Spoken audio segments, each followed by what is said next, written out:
Good morning, everyone. This is Sarah, and welcome to Coffee and Crochet with Sarah. I started just a little bit early just to make sure everything was going to work because Facebook's made some interesting changes, and having to learn where they moved everything to was a little bit difficult this morning.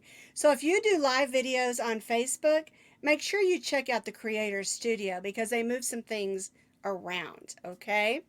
So, welcome to Aspen, Colorado. And welcome to Coffee and Crochet with Sarah. So, my husband and I took a drive up to Aspen. And this is outside of Aspen, outside the city limits here, up in the mountains. And these are the beautiful colors that the aspen trees turn in the fall. And they've almost played out. They've been going about 3 to 4 weeks now. And so they're just gorgeous, bright yellow. And so I wanted to teleport you with me to Aspen, Colorado. And I took thousands of pictures, I'll have to tell you. And so I just sorted through until I found one that I just loved. And this one, of course, has the aspen trees on both sides. And then you can see, oh, back there is the mountain in the back. And I'm actually sitting down the road. See the road back there? And we parked like one end and then we took the picture going out. And so I thought it would be fun to teleport you with me to Aspen, Colorado. And if you ever come up to Colorado, everybody always comes in the summer because it's so pretty. And everybody always comes, you know, in the winter to ski. But fall, the fall colors of the aspen trees, and they call them aspen groves because they're just enormous. Groves of trees. They're just absolutely stunning. And of course, bright yellow is my favorite color, so I super duper love them. All right, so we have a lot of things I want to talk about today. First, I want to welcome everybody. There's Stacy and Jackie and Sinead, Wendy, Bobby, Christine, Marlene and Tammy. Let's see. Angela, Tina, Louise, Judy and Rita and Betty. Ruby and, let's see, Tina, Susan, Teresa, Marlene. There's Michelle and Deanna. All righty, so I got everybody so far. Now I did start, like I said, a couple, probably 30 seconds early, just to make sure everything was going to work today, because I got a lot of things going on. So the first thing we need to do before we get into some of our conversations is we need to clink in. Today I've got me some good stout coffee, and can you see that cup? It says coffee, AM, PM, noon, month, year, life, caution. Drink it. That's very important. I thought it was a fun cup. Of course, you can see I've got creamer in there. I think that is the Oreo creamer that my daughter-in-law gave me. Now, I usually use a straw in my coffee. And what I do is I like reuse the straws and I just boil them in a little bit of water because my dentist told me that I need to drink coffee, or I need to use a straw if I drink coffee or dark juices to protect my teeth, because my 4 front teeth aren't real. They're porcelain veneers. Too much information probably. But I didn't want to keep using straws and throw them away, so I just kind of boil them in hot water and set them up to dry and reuse them. Anywho, Tina Louise says she thinks she was born on the wrong coast. Well, you can come visit anytime. It's gorgeous up here. All right, let's see if there's anybody I missed. Good morning to Shelly and Kelly. I said hello to Michelle and Julie. Let's see. Cassie, Susan, see if any I didn't get, Lori, Rosie, Teresa K. Let's see. I think I said hello to everybody else. Did I say hello to Angela? I'm not sure. Anyway, we have a lot of things to do today. We're going to announce the winner, and I'm going to do that right now, of our You get 2 skeins or skeins of the Simply Soft, one in pink and one in heather gray. And then you're going to get 2 skeins of the, get the label right there, I Love Metallic, or With Love, not I Love, Red Heart, Metallic Silver, and this pink. It's called Rose. And you can use these to make anything for breast cancer awareness or anything you want to. You're going to get all 4 of these. I'm going to put those back in the bag so they can be packaged up. All right, are we ready? All right. The winner is, and I may not pronounce your last name right because I'm not good at pronouncing names. So bear with me. The first name is Rosie, and I like that because that's my puppy's name that's laying over there, Rosie. And the last name of the winner is Scarpelli, Scarpelli. Congratulations. As a matter of fact, I think I just saw your name. There it is. Rosie Scarpelli. She says, good morning from California. Well, Rosie, you are our winner of the 4 skeins of yarn. And do not put your shipping or email address in any comment. You can go to my webpage, www.poshpoochdesigns.com, hit that contact button and shoot me an email, or on the Posh Pooch Designs Facebook page, you can just send me a message, and I'm going to need your shipping address and your email so I can send you the tracking number. Alrighty, congratulations! It doesn't happen very often that the winner is on, and this is the second time this year that that's happened. Congratulations, Rosie. And the other thing is, when you receive it, just shoot me an email or a message. Let me know you got it. When I first started doing this a couple years ago, I had someone say they were a person and they weren't. And so I sent it to them, and then the real person contacted me, and I felt so bad I sent her a big box of yarn. Alrighty, now, the next thing we're going to talk about is glue. And you think, with crochet, why do we need to talk about glue? Well, I had a question because a person was making some pumpkin hats, and they wanted to know what's the best kind of glue to attach eyes and face features on a pumpkin hat. First of all, I recommend that you don't glue them on. I really recommend that you sew them on if at all possible. But if you want to make something quick and you do want to use glue, I really recommend this glue, and I've probably showed this to you before. This is Aleene's, I think that's the way you pronounce it, Aleene''S, No Sew Fabric Glue. And she also makes a tacky glue, and then she also makes, I say she, I don't know if Aleene's, if it's just a company or a person, but I say she. Anyway, she also makes a fray check that works really good, that keeps the ends of your yarns from fraying. Now, this glue hardens really dry. And I don't recommend it for like inside of hats where you're going to tie a knot and it's going to be against your skin or your hair. But if you are making like a costume, or you want to make sure a knot's not going to come undone, because although we're not supposed to put knots in crochet, sometimes we need to. And you might want to glue it. And so this works really good. It's washable. Okay, now, what I do not recommend is hot glue on anything crocheted, especially if you're going to wear it, because the heat of your body, like if it was on a hat or a scarf and you added a flower and you wanted to glue it on, the heat of your body will soften up that hot glue, because it's basically a chunk of plastic. And it will soften it up and become tacky. It can get stuck in your hair, and it can get stuck in your skin. And if you have any hair on your skin, it's going to hurt to pull it off. But the other thing is, if you put it on something, say you're making a cute flag that's got frogs on it, and you want to put it in your garden, I don't recommend you use hot glue on anything that's going to go outside. If it gets hot, the glue, of course, is going to get tacky. But if it gets cold, it's going to crack and break.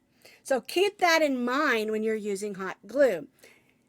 The thing with hot glue is it's really pretty much up to you and what you're going to make with it. Another glue that I suggest is the E6000 glue. And I always use the gel, and it's a super glue. I buy it in a pack that has, I think, 3 or 4 tubes in it. I use it a lot when I do polymer clay items.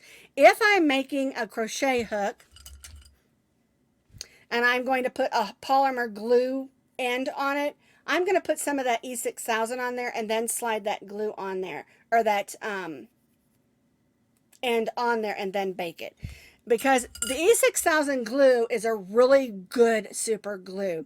I've used it on things that I've broken. Like I have some antique ceramic type birds that they're not antique, they're old, but they're not antique. I purchased them when we were living in Germany, when my husband was stationed at Ramstein in the military. And I purchased them at a porcelain factory. On the way back, some of the flowers and the butterflies that were on them broke off. And I left them in the wrapper for many years.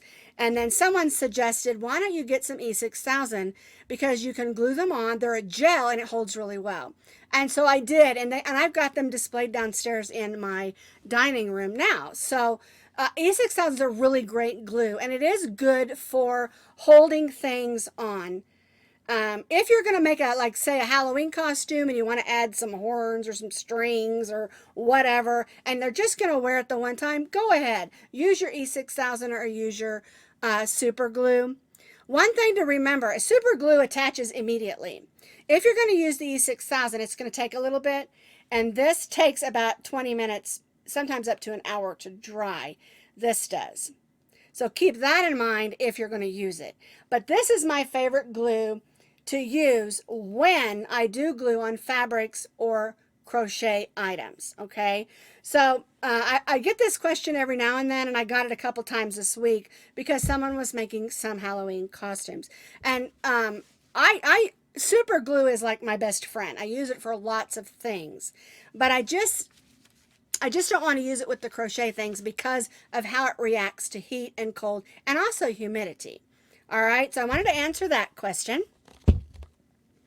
All right, now let's talk about the crochet along. I'm so excited about this. Yesterday we did step 1, which was the doll's head. And this morning I went ahead and did the video last night and updated the pattern and released the video this morning. So step 1 and step 2 are out there. I'm going to click down over here to my other camera. Let's see. And I've got some things over here I want to show you anyway. Let me move this out of the way, and this. If you don't know what our crochet along is, it is this doll. Yesterday we did her head or his head, whichever you're making, a boy or a girl.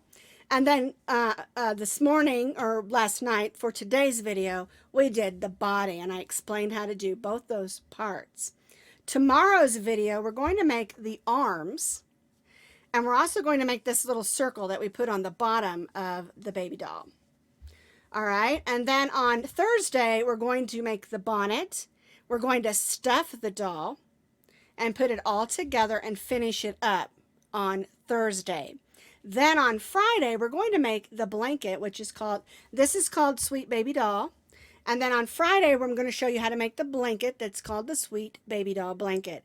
And the nice thing about this blanket is you can make it any size that you want to. All right, you can make it for a baby, and the size that it is, it's a great preemie or newborn blanket. And then you can make it bigger or smaller. You can even make it into a throw or whatever you want. It's a really simple pattern. So that's our crochet along. I'm real excited about it. I'm having a lot of fun. And what we're doing is, let me go back to the other screen. What we're doing is, as we do a section, we're updating the pattern and adding a whole bunch of new pictures so that you can see as it goes along what it's supposed to look like. And we'll do that through the whole thing. And then when the whole thing is done, it'll all be updated. But when you go to the blog, you need to refresh the page. Hit your refresh button, because it won't, if you've already been there, it won't show you the updates. So when you go to the blog, and the blog link is underneath the video on YouTube. There's a little arrow at the bottom, or it'll say show more. Just click that and the link will come up. Just click that link and that'll take you to the blog, and then you'll need to refresh your page.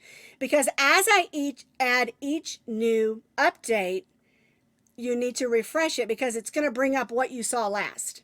And so if you want the new stuff, it's going to have to come up. I'm going to have all the videos embedded and the links on that same blog as well. All right, so it's going to be, it's a lot of fun, and it's super easy. There's no shaping, nothing. And the only shaping we have to do, of course, is a cinch in the neck, super easy. Okay, and so I'm just so excited about it.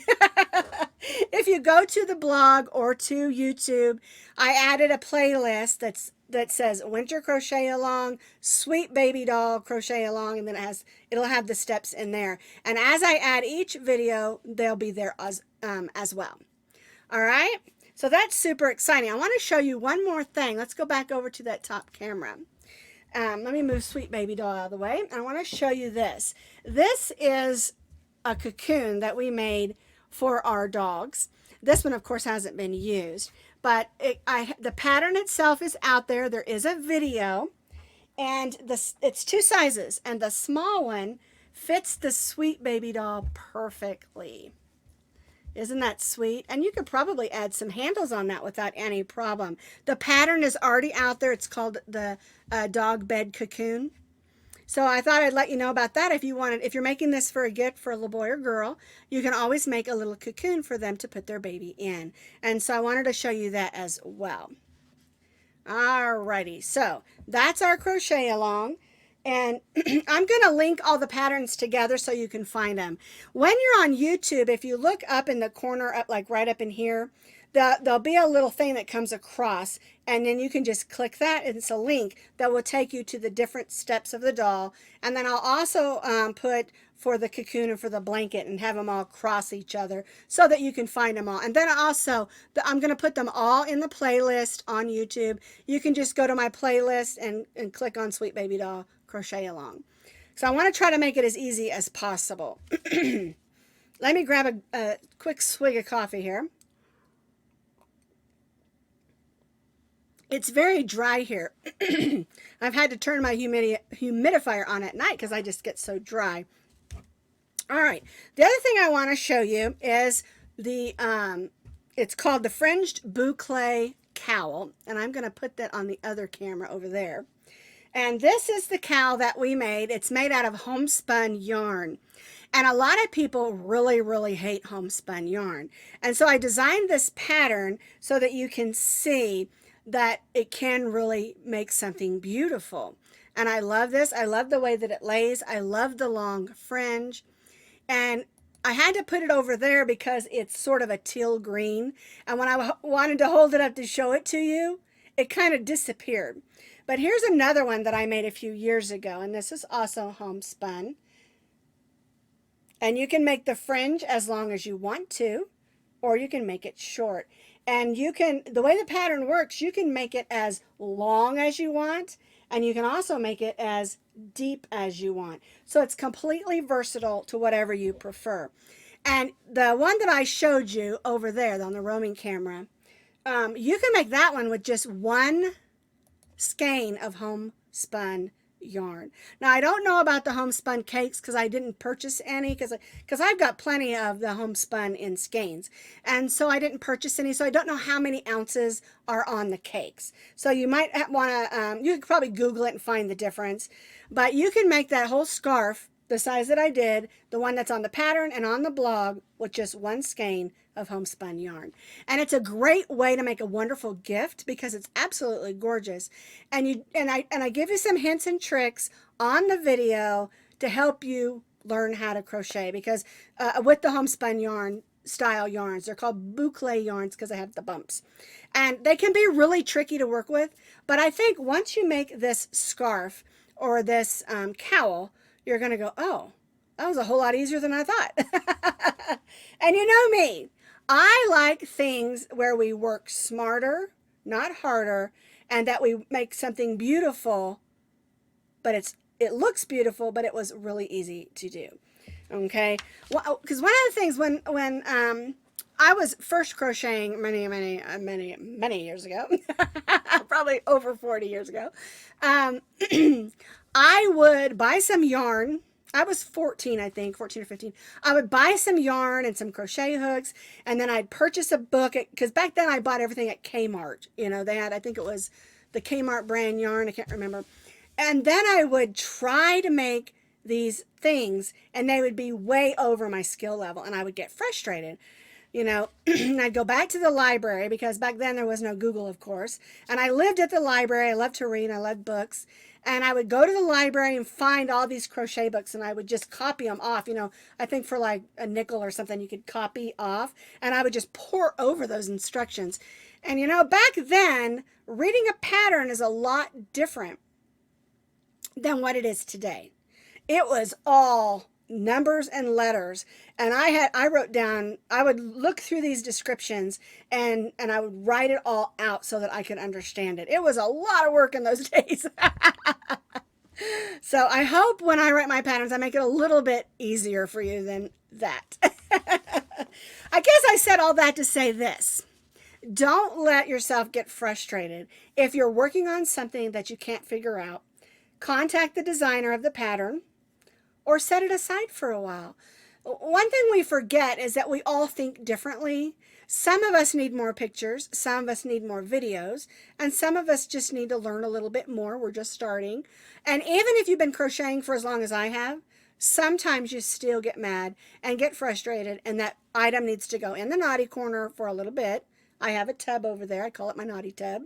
And I put things in it and then I pick it back up later. You know, because sometimes different things are on our minds and we can't concentrate. I can't watch a scary movie at all. And even if I hear scary music, I can't concentrate. I'm one of those people that I just don't like them. And so we're all different. All right, the other thing I wanted to show you, let me go back over here to my top cam, is this cute little witch hat. And I put it out there and you can see how tiny it is. It's only about 5.5 inches and it's meant to be a decoration. You can set it out, you can set it up, and you can fill it with candy for the kiddos or whatever you want to do for a decoration. And because it has that green line in it, I had to do it on the other camera because you wouldn't be able to see it. The other thing you can use that little witch hat is for a photo prop. You could put it on the side of your head on a headband or on a dog or cat or a baby. And you could always add ties to it if you want to. But it was just a little tiny photo prop for something fun. All right, so we talked about glue. We announced our winner. Congratulations, Rosie. I like that because my dog's name's Rosie. And she's precious. She really is. Okay, then we talked about our cowl, the little witch hat, and our crochet along. So I want to leave you with some words that someone sent me in email. I kind of got my feelings hurt over something because they didn't like the way my pattern was written, and rather than asking for help, they were asking everybody else how horrible my pattern was. And so when I saw this going on in a group, I contacted her and I said, I'm the designer of the pattern, and I will be happy to help you in any way that I can. What part didn't you understand? And it was really quite a simple part, but because she was a new crocheter, didn't understand the terminology. Basically, it had to do with foundation double crochet. And learning how to do the foundation double crochet can be, you know, confusing. And so when I use it, I try really hard to show it in the video. So I said, did you watch the video? And she said, no, I don't like videos. I said, well, even if you don't like them, just watch that one little section, because if you see it, it makes a difference. And so then she was able to see it, and then my feelings weren't hurt anymore. But I worked really hard to say it in such a way because I wanted her to love crochet. I didn't want her to stop crocheting, even if she was frustrated. And so someone sent me these words that the whole thing, by the way, is gone from the group. She deleted it. But someone sent me these words, and it really helped me. This is what she said. Let your words be good and helpful and be an encouragement to all those who may hear it. And you know what? That's what I want my words to be. That's kind of the reason that I love doing the live videos and be able to have like a conversation. I really wish you all could meet me in Aspen and see these beautiful trees together, and that we could sit and crochet together, because I want what I'm doing to be helpful to you. I don't want you to be frustrated. I want you to love crochet. I want you to love yarn and crochet hooks. And you know, I love it. And when people say, "Oh, that's an old lady thing," I'm like, I don't care. I love it. It's fun, and because it's creative. You know, so when she sent me this, another designer actually that saw this, she sent this to me, and she said, "You did a good job." And I said, "Well, I tried," because you know, I get really personal about some of my patterns. And if you can't understand them and you can't do them, I want to make it so that you can. That's why I don't mind constructive criticism. You know, I get messages every now and then, you know, like through Ravelry or on Facebook or my webpage or whatever, and they'll say, "I just don't understand this section." And I love that when they do that, because that gives me the opportunity to help you. And a lot of times it's just something that you haven't done before. And so in saying that, my voice is going, so I'm going to have to let you go. But in saying that, um, in saying that, I said that 3 times. I want you to, I hope, I guess I should say, that my words are kind, that my words are, as this says, good and helpful, and an encouragement to you. All right, so I'm going to let you go. I see Christine asked about the glue gun. We discussed that earlier on in the video. When you get a minute, go ahead and watch the beginning of the video. We talked a little bit about the glue gun. So anyway, like I always say, I can't do what I do without you. So thank you for watching my videos and being a part of Posh Pooch Designs. Everybody have a great week, and don't you just love the aspens? Bye-bye now.